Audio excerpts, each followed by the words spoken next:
দেখো বন্ধুরা, বাইরে কিরম বৃষ্টি পড়তেছে তোমরা একটু বলো। আর পূজা এখন বাপের বাড়ি যাবে, সেজে গুজে দেখো এই বেরোইছে। আটি এটা চলে যাও, তাহলে আমারে ডাকছিস কেন? ওই যে চাবি নিয়ে বসে রয়েছি বন্ধুরা। হ্যাঁ, তাহলে এই বৃষ্টিতে আমি যেতে পারবো না। তোমরা কম বেশি জানো বন্ধুরা, আমার এমনিতে শরীর খারাপ। 2-3 দিন ধরে আমার বৃষ্টি, আমার জ্বর হয়েছে। আমি যেতে ইচ্ছা, আমি বলছি বৃষ্টিটা একটু কমে নিক, তারপর যাবো। ও না, যাবো না। তাহলে আমি যাবো না, তুমি চলে যাও। যাও, বৃষ্টি না কমলে না কমবে না। একটা ছাতি কিনতে পারো না তুমি, আর বড় ডায়লগ মারবে না। না, আমি ঠিক করবো কেন? ঠিক হবে না ওগুলো। তুমি পারলে একটা ছাতি কেনো। এ কেন, ও কেন, চুড়িদার কেন, এ কেন, একটা ছাতি কিনতে পারো না তুমি?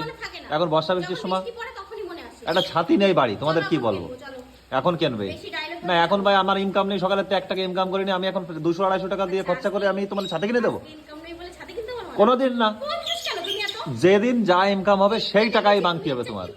ঠিক আছে, আমি কিপ্টে এরকম